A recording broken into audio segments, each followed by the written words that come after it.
Hello दोस्तों, कैसे हैं आप लोग? स्वस्थ होंगे, मस्त होंगे, एंजॉय कर रहे होंगे। जबरदस्त पल भारत के लिए आ गया है। जबरदस्त पल भारत के लिए ये मैं क्यों कह रहा हूँ? क्योंकि आज एक साथ एक आईएनएस सूरत, आईएनएस नीलगिरी और आईएनएस वाकसीर वाकसीर जो छठी पनडुब्बी थी उसको भी शामिल कर लिया गया। एक दो मतलब एक फ्रिगेट और एक जो है युद्धपोत और एक हमारी पनडुब्बी, तीनों को एक साथ जो है नौसेना में आज शामिल कर लिया गया। यानी हमारी नौसेना अपने प्रबल मजबूती की तरफ बढ़ गई है दोस्तों। ठीक है, जितनी कमजोर नौसेना हमारी थी पहले, जितनी कमजोर नौसेना हुआ करती थी कि तो उस पर उतना ध्यान दिया नहीं जाता था। हमारी वायुसेना मजबूत थी पहले से, थल सेना मजबूत थी, लेकिन कमजोर कोई था तो हमारी जो है नेवी थी। नेवी कमजोर हुआ करती थी, लेकिन अब नेवी को जबरदस्त ढंग से आगे बढ़ाया जा रहा है और शक्तिशाली बनाया जा रहा है। इसी का एक प्रमाण है, अभी आईएनएस विक्रमादित्य जब शामिल हुआ था भारतीय नौसेना में तो लगा था कि भारत के लिए एक नया प्लेटफॉर्म समुद्र में मिल गया है। लेकिन बहुत ही तेजी से भारत नित्य प्रतिदिन नए आयाम जो है नए ऊंचाइयों को छू रहा है और बढ़ता भारत, चमकता भारत, विकसित होता हुआ भारत आज अपनी ऊंचाइयों को छू रहा है दोस्तों। इसी क्रम में आज जो समर्पित किया गया, हम लोग देखते हैं कि प्रधानमंत्री नरेंद्र मोदी द्वारा 3 अग्रणी नौसैनिक जो है प्लेटफॉर्म आईएनएस सूरत को, आईएनएस नीलगिरी को और आईएनएस वाकसीर को राष्ट्र को समर्पित कर दिया गया। कितनी खुशी का पल है हमारे भारत देश के लिए, जब हमारे भारत देश में पाकिस्तान और चीन से और साथ साथ अब तो बांग्लादेश से भी जो युद्ध की संभावना लगातार बढ़ रही है। कहीं ये तीनों अलायंस एक होकर कभी भारत के ऊपर आक्रमण न कर दें। ऐसे में भारत को मजबूत होना अति आवश्यक है। इसी क्रम में भारत अपने कदम को नित्य प्रतिदिन आगे बढ़ा रहा दोस्तों। बस राष्ट्र मजबूत हो, राष्ट्र मतलब सशक्त हो और राष्ट्र बहुत ही महानता को प्राप्त करे, क्योंकि यहाँ के नागरिक महान हैं। हम लोग मतलब कि देश के नागरिक हैं, गर्व होना चाहिए भारत देश के, भारत की इस माँ पे और भारत माता पे। ठीक है, और इसी क्रम में जब भारत आगे बढ़ रहा है तो बहुत खुशी की पल होता है। देखिए आप लोग, जबरदस्त मजा आएगा आप लोगों को भी, खुशियों से एकदम झूम उठेंगे आप लोग। अगर मजा आ जाए तो चैनल को सब्सक्राइब करिएगा, लाइक करिएगा और इंजॉय करिएगा आप लोग। ठीक है, देखिए क्या कह रहा है और आगे, यह भारत की समुद्री विरासत, नौसेना के गौरवशाली इतिहास के लिए गौरव का क्षण होगा दोस्तों। बेहद ही गौरव का क्षण है हमारे लिए। यह भारत के रक्षा क्षेत्र के आधुनिकीकरण और आत्मनिर्भरता को दर्शाता है दोस्तों। यह भारत की जो है आधुनिकीकरण को और आत्मनिर्भरता को दर्शाता है। यानी मेक इन इंडिया को मजबूत करता हुआ यह पल है। देखिए कब जबरदस्त है। ये आईएनएस सूरत है दोस्तों, आईएनएस नीलगिरी है और यहाँ पे आईएनएस वाकसीर है। ठीक है, इससे पहले करंज आई थी, वागीर आई थी। ठीक, वाकसीर आई है, 6वीं है हमारी पनडुब्बी, जबरदस्त परमाणु पनडुब्बी है ये।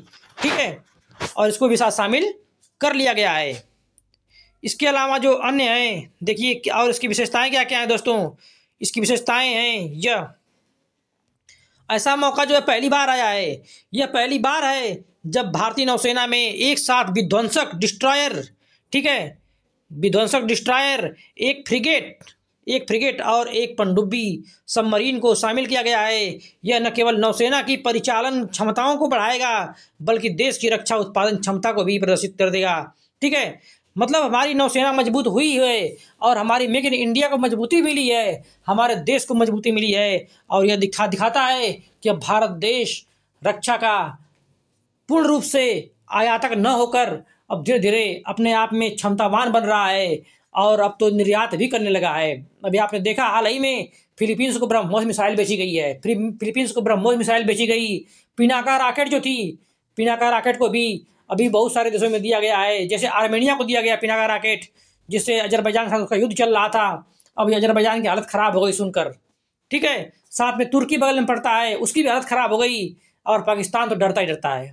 ठीक है, गलती से हमारी एक ब्रह्मोस जाकर पाकिस्तान में गिर गई थी। पाकिस्तान की टांगे कांप गई दोस्तों, उनको पता भी नहीं चला कि कब चली गई। चिल्लाते रह गए लोग, बाद में उन्हें समझ में कुछ नहीं आया कि कब क्या हो गया। तो हमारी ब्रह्मोस की जो इतनी ताकत है और जो हमारी नौसेना है इतनी मजबूत हो रही है, और ये परमाणु पनडुब्बियाँ और परमाणु जो फ्रिगेट हमारे हैं जबरदस्त जो है तहलका मचा रहे हैं इस समय। और चाइना को दिखा रहे हैं कि देखो चाइना तुम ही नहीं हो, आओ एक बार समुद्र में उतर के देखो हमारी क्षमता को।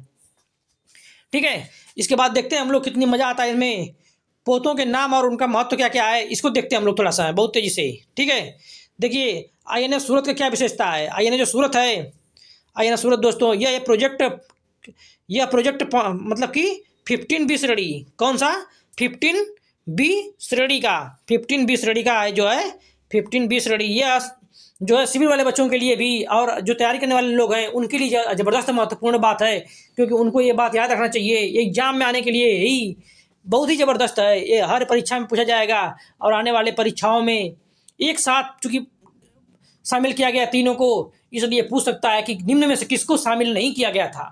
ठीक है, कोई 4 नाम दे देगा और कहेगा कि इसमें से किसको एक साथ शामिल नहीं किया गया था दोस्तों। और शामिल किसने किया था, तो प्रधानमंत्री नरेंद्र मोदी द्वारा किया गया था, नरेंद्र मोदी जी ने इसको शामिल किया था। और कौन कौन शामिल इसमें थे तो उसको याद करना पड़ेगा, INS सूरत को, INS नीलगिरी को और INS वागसीर को। ठीक है, और इसमें देखना पड़ेगा कौन फ्रिगेट है, कौन युद्धपोत है और कौन जो है डिस्ट्रॉयर है, क्या है परमाणु पनडुब्बी है, ये भी जानना जरूरी है। ठीक है, तो ज़बरदस्त है, ये 15B श्रेणी का है। किस श्रेणी का है, 15B श्रेणी का है INS सूरत दोस्तों। ये क्या है, ये एक विध्वंसक है, क्या है, डिस्ट्रॉयर, विध्वंसक है। इसका नाम गुजरात के एक ऐतिहासिक शहर सूरत तो आप लोग गए ही होंगे, सूरत का नाम सुना होगा। ठीक है, गुजरात का सूरत बहुत ही महत्वपूर्ण जगह है, उसी के नाम पर रखा गया है, जो समुद्री व्यापार और वाणिज्य के लिए एक महत्वपूर्ण केंद्र है। सूरत से बहुत सारे समुद्री व्यापार होते हैं और वाणिज्य केंद्र भी है वहाँ पे, ज़बरदस्त है सूरत में। ठीक, अब आते हैं नीलगिरी, INS नीलगिरी क्या है ये देखते हैं दोस्तों। नीलगिरी जो है प्रोजेक्ट 17A श्रेणी, क्या जरूरी है याद करने के लिए, बहुत जरूरी है, पढ़ने वाले बच्चों के लिए इसे याद करना बहुत जरूरी है दोस्तों। यह प्रोजेक्ट 17A श्रेणी का पहला फ्रिगेट है। ठीक है, प्रोजेक्ट 17A श्रेणी का पहला फ्रिगेट है ये नीलगिरी, और इसका नाम नीलगिरी पहाड़ियों के नाम पर रखा गया है। ठीक है, और यह भारतीय नौसेना के लिए एक महत्वपूर्ण प्रतीक भी है। नीलगिरी पहाड़ियाँ जानते हैं आप लोग ना, ये वही नीलगिरी पहाड़ियाँ हैं जहाँ पे केरला, कर्नाटका और तमिलनाडु एक जगह मिलते हैं दोस्तों। नीलगिरी पहाड़ियाँ वो पहाड़ियाँ हैं जहाँ पे क्या है, केरला, अपना केरल, कर्नाटक और तमिलनाडु की सीमाएं एक दूसरे को छूती हैं, वो वही पहाड़ी है, उसे कहते हैं नीलगिरी पहाड़ी। ठीक है, नीलगिरी पहाड़ी है और इसलिए इसका महत्व भी दोस्तों है। ठीक, इसके बाद और देखते हैं कि INS वागसीर देखते हैं। INS वागसीर के बारे में पढ़ते हैं कि ये क्या है। यह एक कलवरी मतलब जो कलवरी श्रेणी है, जिसमें 6 श्रेणियाँ, 6 पनडुब्बियाँ बनानी जानी थी। कितनी, 6 श्रेणी बनानी जानी थी, और 6वीं पनडुब्बी हमारी जो है वागसीर है दोस्तों। 5वीं कौन थी, वागीर थी, उससे आगे कौन थी, करंज थी। ठीक है, अरिहंत थी। तो ये सारी श्रेणियाँ की पनडुब्बियाँ यहाँ थी, इनके नाम हैं। और इसी में जो आ गई लास्ट जो है 6वीं लास्ट पनडुब्बी है ये वागसीर। वागसीर का क्या अर्थ होता है, वागसीर का मतलब होता है दोस्तों सैंड फिश। इसको भी याद करना जरूरी है, क्योंकि एग्जाम में ही पूछ देगा वागसीर का क्या मतलब होता है, तो होता है एक सैंड फिश नाम होता है, जो एक शिकारी समुद्री जीव है। यह पनडुब्बी भारतीय नौसेना की पनडुब्बी बेड़े को, ठीक है, और मजबूत करेगी और हमारी नौसेना बहुत मजबूती की तरफ आगे बढ़ जाएगी। ठीक, और देखिए स्वदेशी निर्माण और मेक इन इंडिया कैसे निर्माण की गई है, स्वदेशी बनाई गई है। सबसे बड़ी बात यही है, गर्व की बात हमारे लिए यही है कि यह पूरी तरह से स्वदेशी बनाई हुई है, मतलब किसी देश से हमने खरीदा नहीं है। ठीक है, पहले हम लोग खरीदते थे अदर कंट्रीज से, लेकिन अब यह खरीदी नहीं गई है, यह पूरी तरह से भारत में निर्मित की गई है। इन तीनों युद्धपोतों का निर्माण मुंबई के मझगांव डाक शिपयार्ड में हुआ। कहाँ हुआ, मुंबई के मझगांव डाक शिपयार्ड में किया गया है दोस्तों, MDL में किया गया है इसका।